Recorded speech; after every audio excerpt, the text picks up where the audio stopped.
Hello, everyone. Welcome to today's episode of the Daily Sip. As I was off yesterday, obviously there was Blackout Tuesday for everything that's been going on over the world with Black rights, and very much wanted to lend my support in that way. So yeah, it was a bit of a non-social media day yesterday, but I hope you're all well and everything's been going on good in your world. And today, as it says on the wording on the screen now, I'm joined by Fiona Jarvis, and we're going to be talking about accessibility and inclusion, but very much around design and beauty and fashion within that, and not just the sort of fashion industry, but just any product and service that disabled people use. It should still be cool and nice to look at and good to use. So that's sort of what we're going to be discussing today. So thank you, first of all, Fiona, for joining me. Pleasure, as always. Well, where are you in the world at the moment, Fiona? In Brentford, which is commonly known as North Kew, but really it's the rough end of Kew. Right, love it. So I know, as we sort of said before, the format, we'll start a bit of the back story, but it'd be good a bit later to sort of get into how things have been going for you in the business in the COVID-19 world. But yeah, if you could just kick us off with an intro, that would be great to start off with, please. Right. Well, I started Blue Badge Style back in 2007 when I was still working in software sales, and I used to take bankers out for lunch in the city and stuff. And I used to walk with sticks, and I used to know, were there a lot of stairs to get into a nice restaurant? Was there a disabled loo? Just so I was prepared. So if there was no loo, then I made sure I didn't drink too much. So I thought, well, this information's got to be useful to a lot of people. So I started putting it onto a website, and then I wanted to have an app which would, again, if I was in a cab with a customer, I wanted to automatically be able to say, look on the app and say, oh yeah, this place is nearby, let's go there, and it's accessible. Yeah. So the app was then developed by UCL for me, which was really good. And then I entered a competition with the European Investment Bank and won some money from that, because we had what we called then access descriptions, which we've renamed as access galleries. Sorry, let me switch off my Outlook, it's making a noise. And they are all about providing information on accessibility on a website, but in the same way that anyone who's able-bodied would go and look at a lovely bedroom on the website.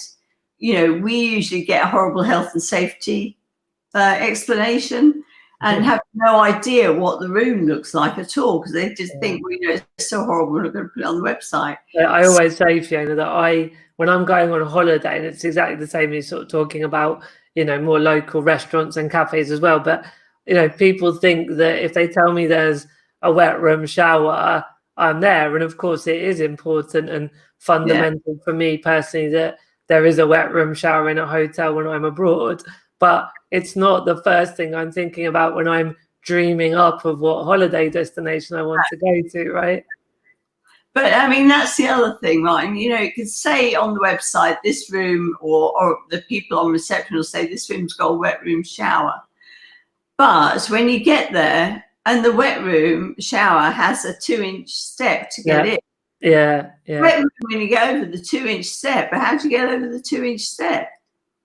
Yeah. So you need to see pictures, you need to have accurate descriptions, and hopefully it will encourage hoteliers, restaurants, or whatever, to make sure that, number one, they describe the access properly, and number two, they create a bathroom that's in the same style as everybody else's bathroom, and not like a hospital bathroom, or as someone once described it, the Marquis de Sades basement, full of horrible white equipment that looks as though it's going to torture you. Yeah, that's so true. So obviously, whenever we frame things in a sort of entrepreneurial business sense, it's problem solving in the first place. So you as a very individual experience for having this problem of with your job, where to go with clients and colleagues for, you know, a nice experience, nice food, etc., but that would be suitable and accessible. And then so well, when you would explain what Blue Badge style is, like what's your sort of very elevator style, you know, elevator pitch? My elevator pitch is we make money from access galleries, number one, because I really know who you're going to be talking to. They might have some money they want to give me. But it's really where to go, what to buy, what to do to enhance your sense of style. And everyone says, oh, you know, isn't that elitist, or, you know, assumes you've got to have a lot of money. Well, no, you know, everyone's got a sense of style. You know, it may not be my sense of style or yours, but everyone's got one. And to be honest, physios or OTs are now catching on a bit belatedly, saying, you know, actually your sense of style enhances your self-esteem and makes you feel better, no matter what your disability.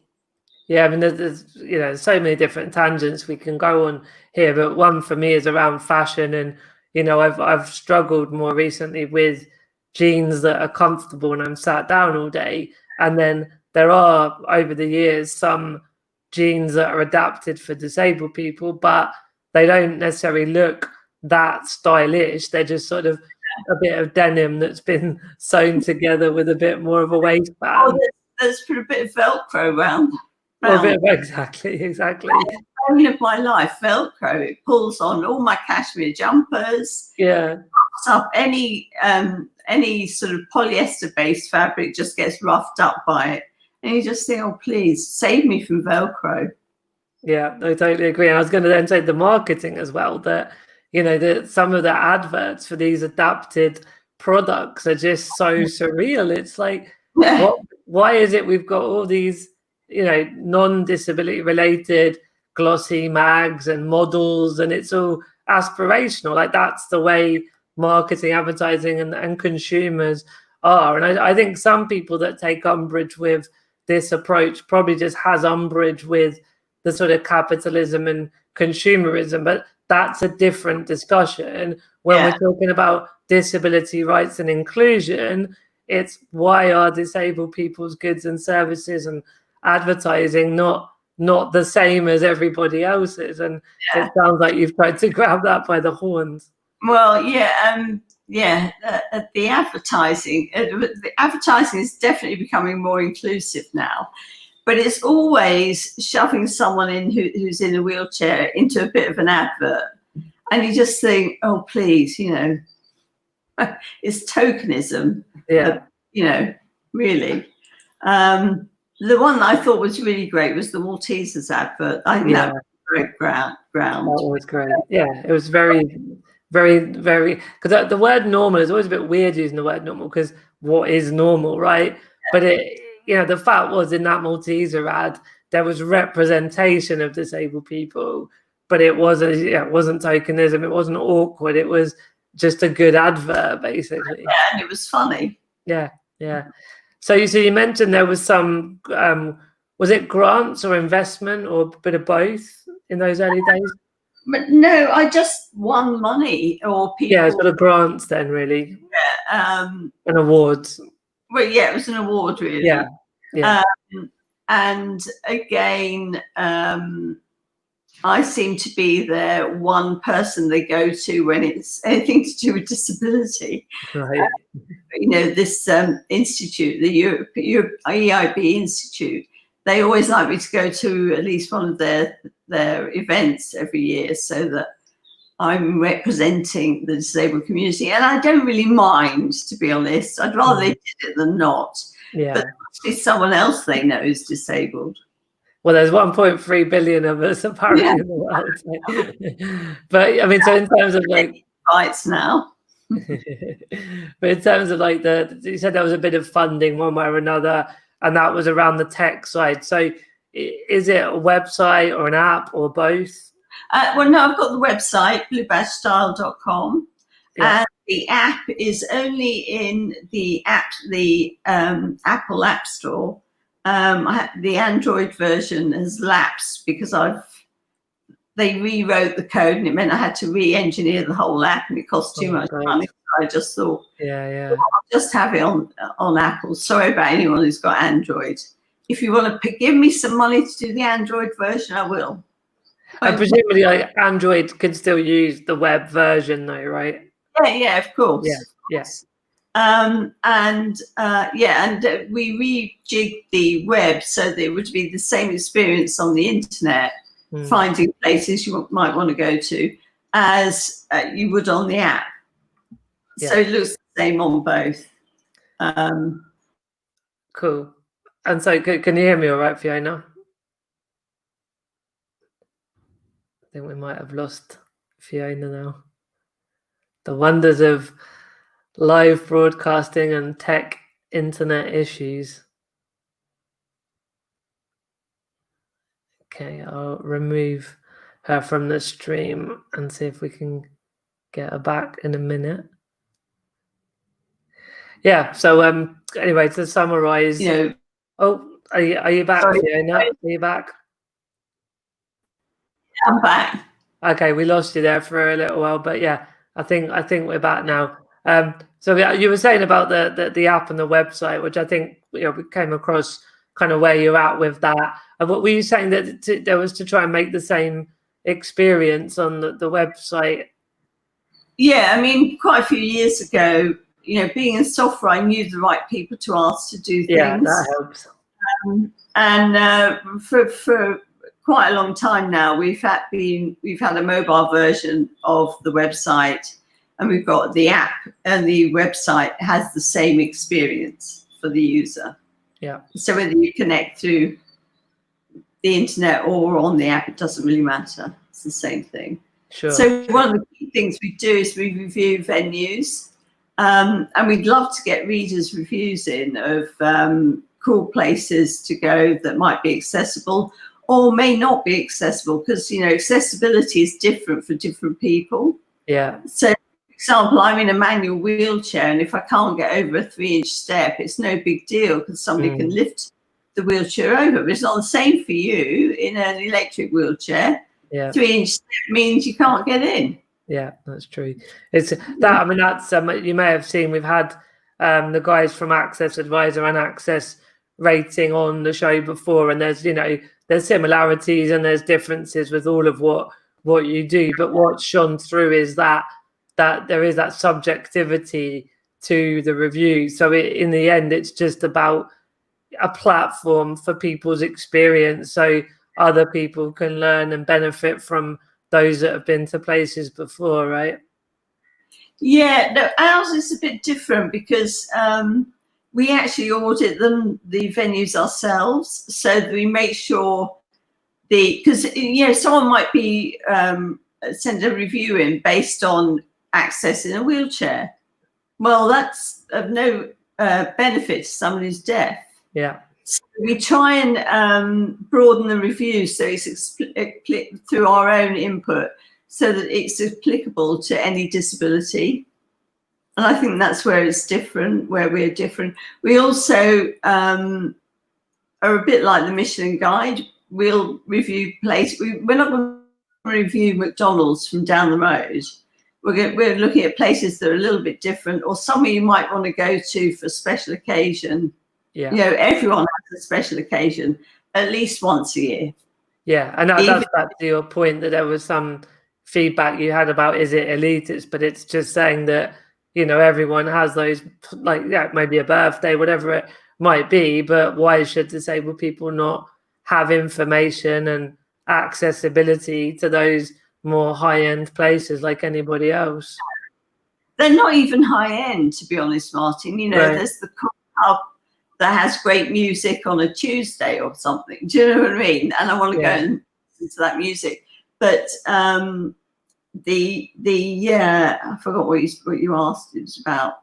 Well, I use the word high end. So, I mean, is it more sort of a uniqueness that you're looking for, or something like that? That's right. And also the fact that someone said it's elitist, and I said, well, because I'm disabled, I can't be elitist. Yeah.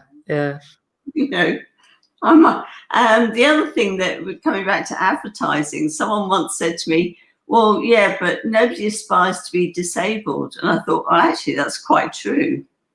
But I think that's where advertisers are coming from. Yeah, I mean, as you probably picked up, a lot of what I've been up to lately is around that, disabled people. There is a lot of people with a disability in the world who also have the weekly supermarket shop and need to move around with cars and trains, etc., etc. So any business and brand that is inclusive and advertises inclusively will untap a market that's been previously ignored or at best underserved.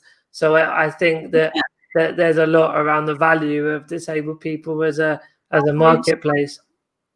Entirely, we use that in our business plan, in that, it's a latent demand for goods and services, and we're not all just going shopping for mobility equipment. No. I want to buy some perfume, or I want to buy some, I don't know, a nice dress or something, just as innocuous as that, and I'll go to somewhere that I can get in.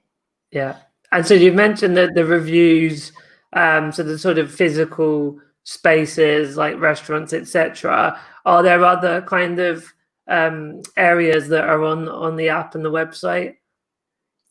You mean, well, it will show the outside. We use Google's virtual view for the outside of the venue. Sorry, I mean in terms of not just physical spaces, but like, is there reviews of clothing, for example, or is it just physical spaces that are reviewed? No. We, as I say, we review what to do, where to go. What to buy, and kind of what to know. So it could be like, I mean, would perfume, as you mentioned before, would that be something on the site though? Because it's not so debatable if it's accessible.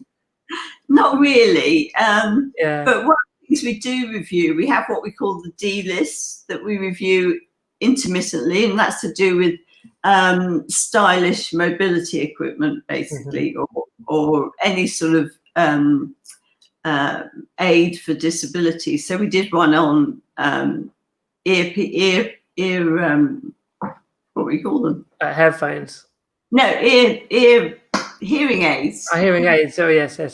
Hearing aids.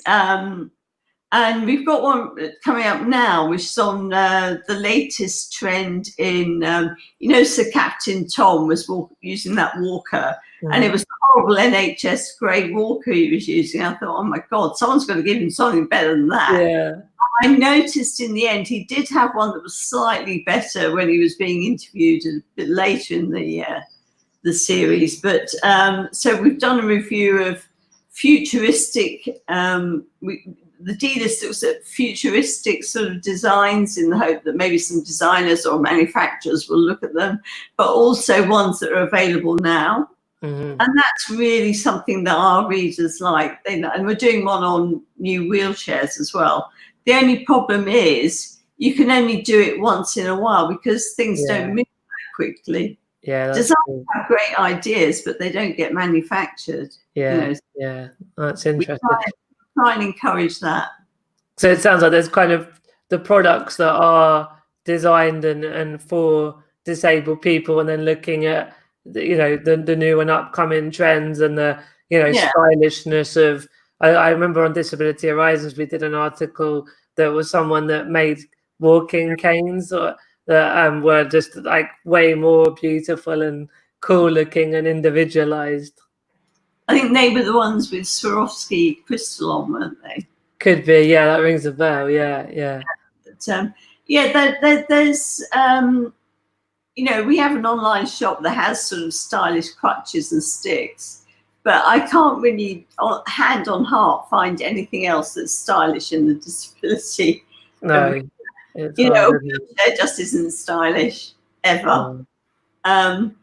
Although you can get, ones in funky colours or wheel rims on your wheels, or you can get carbon fibre wheels and they look pretty smart. But I want wheelchair design to make a real step forward. If we could design a spacecraft that will go in, that will transport tourists into space, surely someone can make a wheelchair that's a little bit different, a little bit more up to date. Yeah, Because they haven't really changed since the First World War. They're still on 4 wheels. Yeah, I know.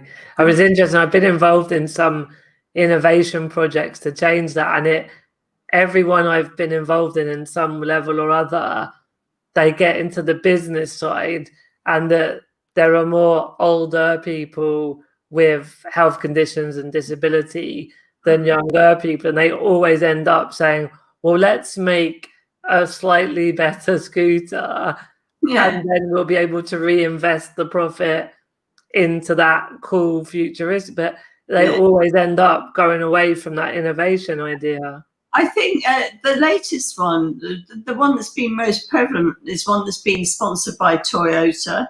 So you have to have a big manufacturer behind you to lead forward. And that's the wheelchair, WHILL. I don't know. It's like a mobility device. It's not really a wheelchair. Okay. But Centaur Robotics have been. I mean, that's the thing, because people know I'll write about this. People send stuff in. And the Centaur Robotics have now launched a new wheelchair, which looks really cool. And it will go to standing level. It will go up and down. But it looks like something designed by Apple. Right, okay. It looks cool. The only problem is, I think you've got to have a certain amount of core stability. Yeah. Which, one thing, why don't, so many disabled people don't have core stability. So I want a wheelchair that will handle that. Yeah. Interesting. Well, we got a few comments coming in. I'll share a few of them. So Gavin says it looks like Fiona's house should be up for a Blue Badge style award. He's been clocking what's going on in the background there. Thank you, Gavin. Yes, it's my black wall and my, funnily enough, my that day bed in the background is what I use for physiotherapy, and it is actually a normal day bed, but if you look really closely, I put leather straps on so that I can grab the straps when I'm getting on and off. Yeah. Simple, but the simple sort of Heath Robinson idea. Yeah. But at least I've made it look stylish. Cool, that's great. And then now we've got Sarah saying, can you share the web address, please? I'll put it on afterwards. I'll sort of, put the actual thing for people to click on, but could you just say what it is for now, Fiona? Yeah, it's Blue Badge, as in the disabled Blue Badge, style.com. bluebadgestyle.com. Brilliant. Yeah. And then Sarah says, morning, by the way. Andrea saying, good morning. And then Sarah saying, does it cover the whole of the UK? Yeah, we kind of do the whole of Europe, to be honest. We haven't done a lot of reviews of Europe recently because there's nowhere to go in Europe, because we're the sick man of Europe at the moment. Yeah. What you mean in terms of the COVID stuff?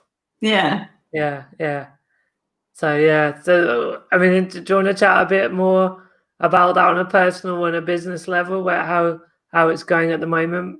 Well, it's kind of it's difficult because we set up the Blue Badge Access Awards, and that was to recognise venues across Europe with awards. You read Gavin's mind. Can you tell us a bit more about your awards, Fiona? Yeah, here we go. And the problem is we had a great year last year. We had the awards ceremony at the Langham in London, and it was attended by over 150 people. It was pretty exceptional. We had a sort of inclusive fashion show halfway through as well, which was just amazing. It was a great night out, and a lot of the able-bodied people were sort of thinking, oh my God, disabled people enjoy themselves too. And they get drunk. Who knew? Yeah, exactly. So, yeah, the awards, we've had to delay them for a year, a bit like the Olympics.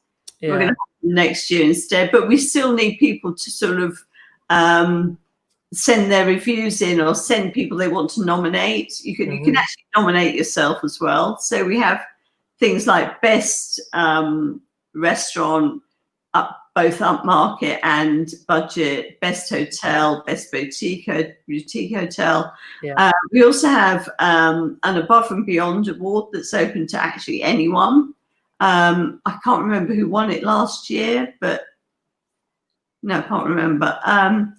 And then we have the most coveted award, which is Best Disabled Loo. You wouldn't believe the number of restaurants that write in saying, how do we win that award? Right. Wow. We really want to win it. And I'm thinking, really?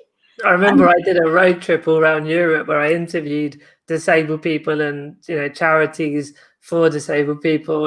I went all the way to Lithuania and down to Prague and everywhere in the middle.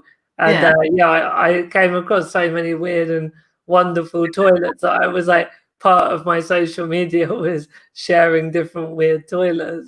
Yeah, and people love it, don't they? Yeah. You know, I get the biggest number of hits when I talk about toilets. Yeah, it's strange. You know, that brings me on to something to do with COVID, because I saw the other day that people were complaining that no public toilets were open, or if they were open, they'd have to queue. And I'm thinking, well, welcome to our world. You know, finding a disabled toilet is one thing. Yeah. One that's open is another. Yeah. And finding one that's clean is another thing entirely. Yeah, it's so true. I was on Richard Herring's Radio 4 show many years ago. I barely started blogging, and he did a whole special show around disability because he's quite involved in disability rights. I think he's a patron at Scope in the past, all that kind of stuff. And in very sort of naughty almost sense of humor, he was saying that if we did a campaign for more disabled and accessible toilets, but where couples of an evening would also be able to make out in it, we might get more, more supply of accessible toilets. I mean, you wouldn't believe it, but the actual building regulations say that if you can't have if you haven't got room for a disabled toilet and his and hers, what should be priority is the disabled loo. And I don't think a lot of builders or proprietors know that. No. And it's just shocking that, you know, everyone in a restaurant can go to the loo except me. I mean, what do you want me to do? Have you been able, with the sort of reviews and the community power, if you like, have you been able to get businesses to change anything? I'd like to say yes, but it's hard to measure, isn't it? Because it happens for lots of reasons. It's kind of occasional. It's occasionally something will change, but mostly no. Right. Yeah. Which is disappointing. Yeah. I get, because I know when we're doing the marketing that there's not a lot of research that has data of when a business made a change, or even they're already quite good, but then did a marketing campaign with disabled people for disabled people to almost say X number of customers and Y pounds were spent. And I think that's sort of the last part of the puzzle, is we need that data to prove to businesses about the we have got some data on that in our awards package for when we're looking for sponsorship. Right. And because we're partnered with Bespoke Hotels, I don't know if you know Robin Shepherd. Yeah. They did some research on one of their hotels, the White Horse in Dorking, and they actually were able to prove that their revenue for the accessible room went up exponentially compared to just a normal room. I don't know. Wow. Yeah, as we said earlier, what's normal, but yeah, I know what you mean. Basic room. And I think it's like I'll send you the infographic on it, because it is quite remarkable. It's like it made sort of, it wasn't tens of thousands more than an ordinary room. So if that doesn't encourage hoteliers to make more accessible rooms. I don't know what is. I mean, you know, are they in it for money or not? I don't know. Yeah, I mean that's I think that it's a chicken and egg, because if businesses don't make changes, then we can't get that data anyway. So that's been part of the problem. But you know, even without that specific example case study, as we said, like the other bigger numbers of the number of disabled people, the spending power, you know, you don't have to just track every single element to know that if you are more inclusive, more people will come and use your premises. The other thing is that proprietors need to know is that, you know, there's a younger generation like my niece and nephews won't go anywhere. Now they're perfectly able-bodied, but they won't go anywhere unless I can get in as well. Yeah, so yeah. Losing me, they're losing the whole of my family, because there's another 5 of us want to go out. Absolutely. That's a lot of money to lose by not being inclusive. And my nephew gets particularly annoyed when they say, oh, it's accessible, and you get there and there's a flight of stairs to get in. You think, I know, it's so frustrating. restaurant, it is accessible, but you've got to get up the flight of stairs. Yeah. He has a go.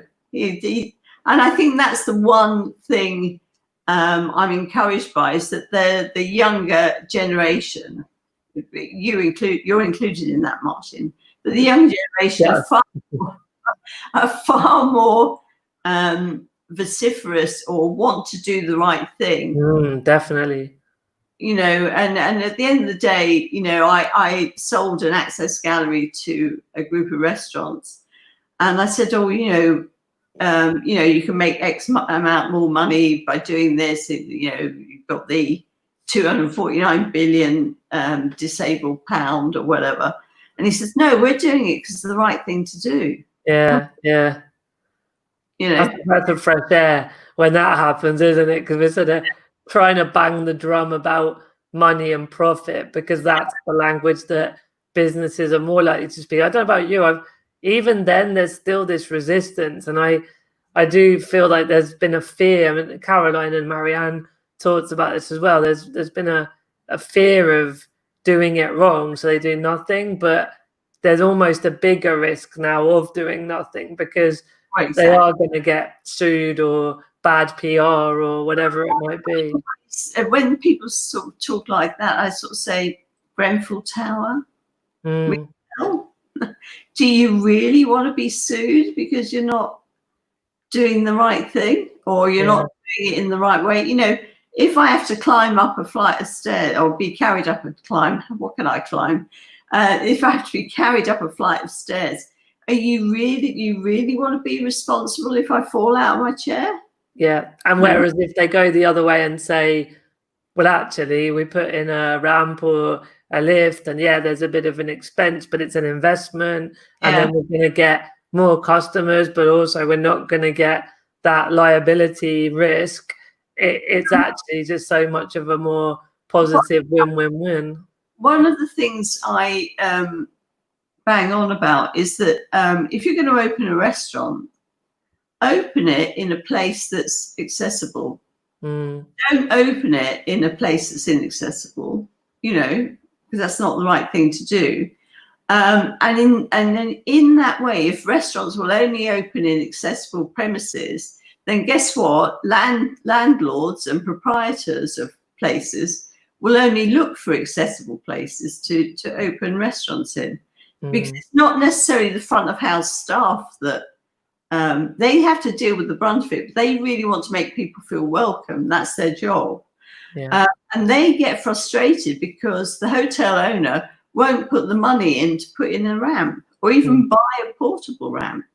And a lot of adaptations don't have to cost a lot. Like we said, you know, we're both wheelchair users, albeit, you know, mine's powered, yours is manual. But like, I think there's a stat that 1.2 million people in the UK use a wheelchair. So of the 14 million people with a disability, you know, it's not a majority. And so accessibility is braille menus and hearing loops and things like that as well. why our reviews are kind of enhanced by including features that are for partially sighted, partially deaf. And also, you know, mobility varies so much. From, you know, you might be a bit unsteady on your feet, but it's not visible to anyone. Or and the other great one is, you know, if you've got Crohn's disease, nobody can tell whether you've got Crohn's disease, but at least have a loo that's near the reception, or do you know what I mean? Or have an accessible toilet that's available. Is kind of, you know, disability covers a wide range of. It does, wide range of things. And as we were saying, it's not, you know, there are some adjustments that are more expensive, but a lot aren't as expensive as people think. So it's just that I feel like it's education awareness raising, but it feels like that's been going on a long time now as well. I'm worn out with it. It is quite exhausting, isn't it? You know, the people from Marianne and forgotten the other one's name, but people from 500 saying, oh yeah, people are really up for it because of what's happened during COVID. People have understood what it's like to be locked down and not be able to go out and do things. And I asked the question, well, do you think this focus on accessibility is going to last? I know that people's memories are very short. You know, and someone who says, oh yeah, I want to be the best, I want to win the best accessible toilet award, 1 year, will forget about it the next year. They'll have forgotten about the awards entirely. So, you know, you have to keep banging on about everything. It's just relentless. It is. Which is why says I'm sort of very stoic and sort of always there in the background going. Poking them away. So we got Anna wrote when we were talking about advertising, just thinking it'd be great to get the creatives behind the Malteser add-on to discuss their strategy behind it. I agree, Anna, and if anyone knows who they are and they want to come on the show, it'd be a pleasure to talk about it. But as we were saying earlier, Fiona, it's a good example of marketing and advertising with disability in an appropriate, positive way. And we've got Gavin, which we're talking about. Oh no, not that one. There we are. Have you been to the new hotel in Manchester called the Brooklyn? It sounds amazing. I have. That's again, that's the hotel that's owned by. You know, I talked about the White Horse in Dorking that's owned by and managed by Bespoke Hotels. Well, they then built their own hotel, which was designed around accessibility, and primarily because one of the co-owners of Bespoke Hotels is disabled himself, and so he's made this hotel that's just sort of the paramount in accessibility. There are certain things that are not quite right for every disability. For example, there's a bit of a crazy carpet thing going on, which if you've got a child with autism, pleasure zone might send them into one. It's a great hotel, and it's actually become, because it's accessible. It's not overly, you can't tell by going into it, oh, this is a great accessible hotel, but it's become a sort of a destination venue within Manchester. And I think it's due to reopen after COVID, not after COVID, with social distancing in July, I think. So it might be worth people going along there to have a look. It's a fun place to go. I've been doing a bit of work with Visit England, and it does seem that tourism is going to open up to some degree in July. And, you know, there's a bit of confusion about, you know, is that everybody, or is there still certain groups with health conditions that are still shielding, and all of that murky area. But I can certainly see that, you know, if someone can get safely to like a self-catered would maybe be more appropriate, but somewhere that, you know, that there are potentials of that working for some people, I think. The hotel, I mean, social distancing in a hotel is a whole new hotels are going to be harder. Um, But although sort of self-catered. they're going to have contactless receptions. Yeah. Only one person in a lift at a time, and then the restaurants and bars will be shut down. And if they've got an outside space, I'll assume they'll use that. But there'll be one of the ideas is that you have hatches that you deliver room service in. Okay. Which is totally untouched by human hand and all that sort of work, except for the food, obviously. So there are ways around it, and there are ways to open up tourism. It's just they've got to be careful. Yeah. And there's some are just not gonna care about the risk, and some are gonna still feel very nervous and anxious, etc. So I think there's gonna be a bit of that going on. But I think people keep saying, "Oh, now lockdown's over, you can go out, Fiona." And I says, "Well, actually, I've got nowhere to go." Yeah. Where do you want me to go? To the local supermarket? I'd rather stay on my own balcony than go to a supermarket. Yeah. My food and stuff's delivered. So, I like going to restaurants, bars, pubs. And until they're open, I'm not bothered really. Yeah, sorry to add someone's come in the house, so the dog barks. You know why. And as I said, we probably need to wrap up about 1:45 today. But really just to finish off, and obviously it's been really nice chatting through everything. And I think as always with these daily chats, I've learned a bit more about what you're up to in sort of more detail. It's very interesting just to learn more from my side, but obviously, for everyone watching to get more awareness of Blue Badge Style and everything that you're doing. But looking to the future, really, what are the? I guess it's a bit unknown, isn't it, with all the COVID-19 stuff? Yeah, obviously, I'm going to do a list of places, reviews of places I'd love to go to once they're open. We're going to do reviews of mobility equipment because people seem to like that. And we're going to have the awards next year. So send your nominations in. They don't have to be 100% accessible to everybody, by the way, because nowhere is. No, it's that general, an awareness and a thought has been given to part of the disability world, at least. Yeah. Oh, brilliant. Right. Well, thanks. Cool. Well, I'll put the link up a bit later on the threads, and feel free to go on any of the platforms and sort of respond to anything if you want to as well, Fiona. But was there anything else you want to mention before we finish? No, I've also got a lovely Twitter account at Blue Badge Style, an Instagram account. Yep. And that's Blue Badge Style, is it? It's Blue Badge Style, and there's also the Blue Badge Access Awards website and Twitter and Instagram and all the rest of it. All the usual places. I haven't got one on WhatsApp yet. Right, not yet. Maybe soon. Cool. All right. Well, thank you very much, Fiona. It was really great to catch up. And everyone will be back tomorrow for another interview. So same time, same place at noon on weekdays. And have a great day, everyone. I'll see you soon. Bye-bye. Bye.